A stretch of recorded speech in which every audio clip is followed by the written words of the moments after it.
intact. Right.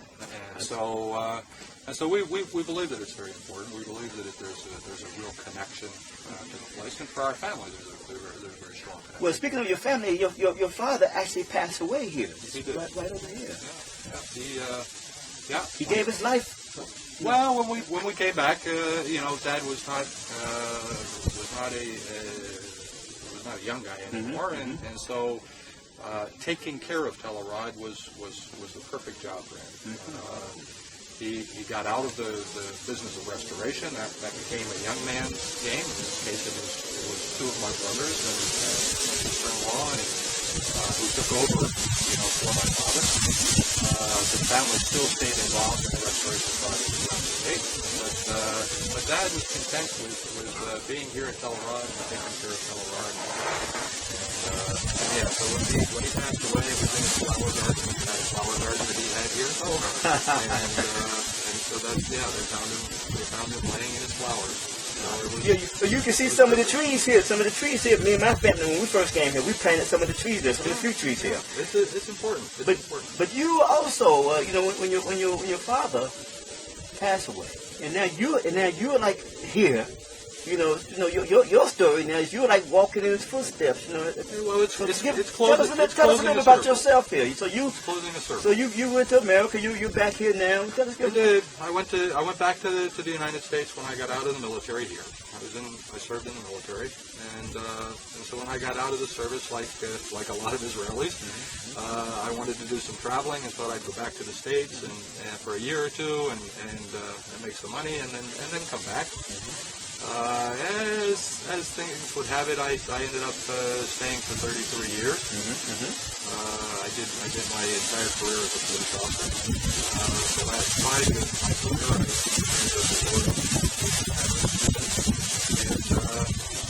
so after 31 years in law enforcement, I decided it was time to come home. And so now you're here, and this is actually home. Yes, absolutely. And quite frankly, Arad and Israel has always been home. Although, I did a large part of my life in the States, but there has always been the connection to Israel and the connection to Arad.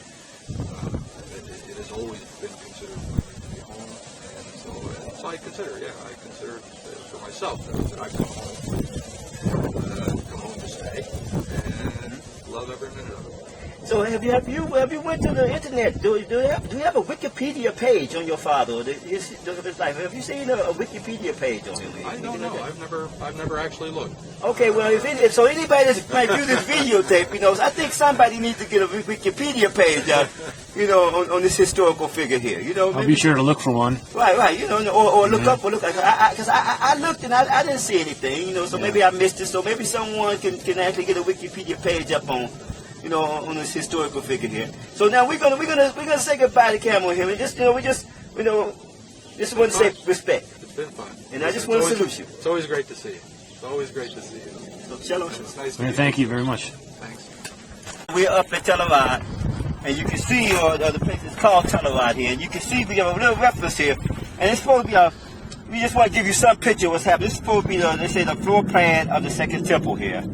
And this is supposed to be the temple area here. And as you can see, this is the temple, or what they call the Holy of Holies in here. But now you can see you see the two towers here. You see, and you can see the two towers there. You see this, and these are called Mellow. And Mellow, these two towers here, were the storage towers that the people would bring. Before, in olden days, they used to be the lookout towers, for the battles or whatever.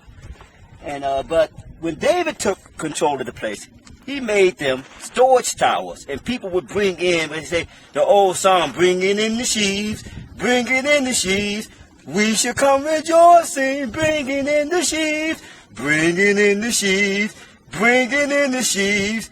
We should come rejoicing, bringing in the sheaves. I noticed there was some sheaves in one of those towers just to the left. Well, that's the thing here. See, so these they became the storage place for the sheaves.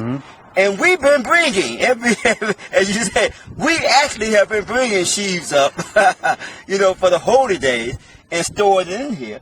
And we're going to explain the purpose of the sheaves and the showbread table and the things as we give you an idea what's happening.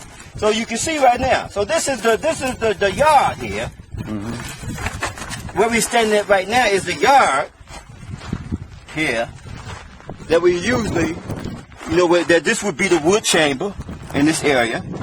You see, the leopard chamber would be there, which you can see they have surrounded there. They have that. They still digging in that area. They have it surrounded because they found. You see what I'm saying, huh? The Nazarite chamber would be here in the area that we're standing in, and what was happening here, huh? And then the chamber of the oil would be there. You see, so and this would be the actual. The actual entrance into the holy of into the fortress. So this gives you, so although you're standing in this flat area here, it gives you a basic idea of actually, of where we're actually at here. And you can see, this is facing the east, directly east, and the sun is directly.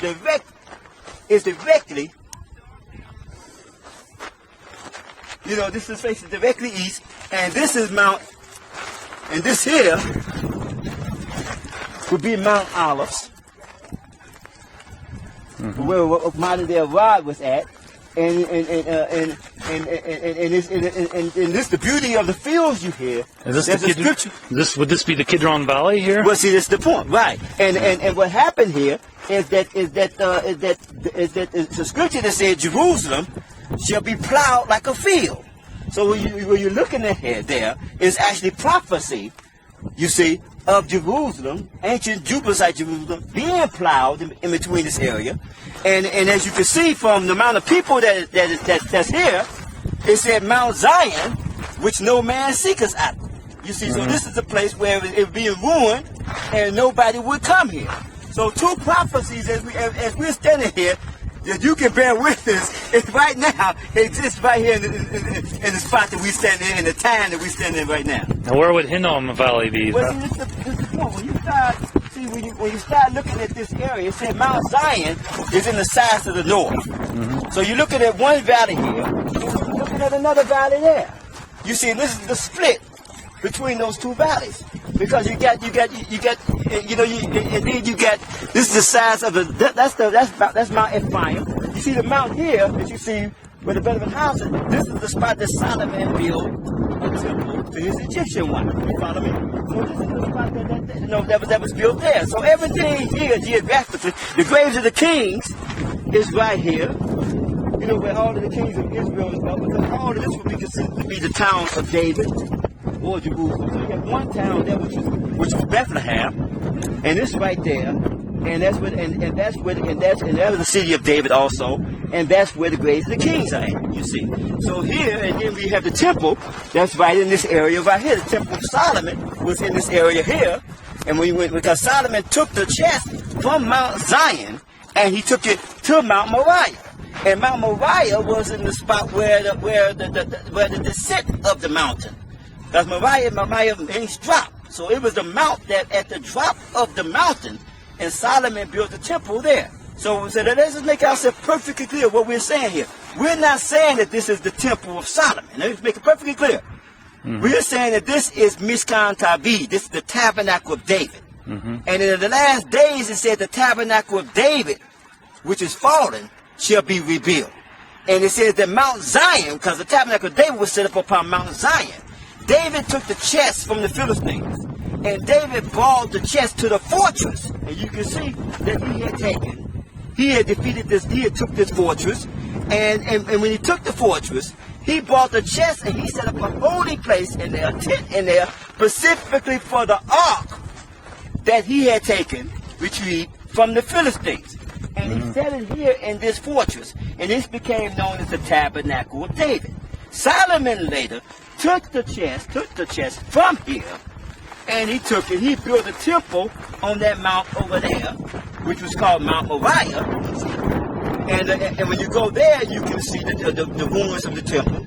As the scripture says, not one stone will be left upon another, but there are, according to Josephus, he gave us the description of the temple and various different things that were there, and those things are still there.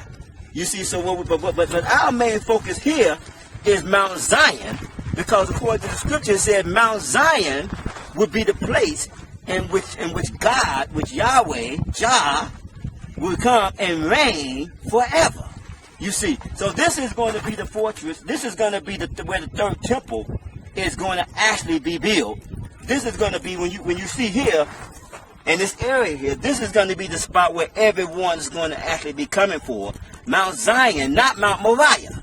So all the prophecies say all the kings and everybody's going to go up to Mount Zion. All the rosters are singing about Mount Zion, not Mount Moriah.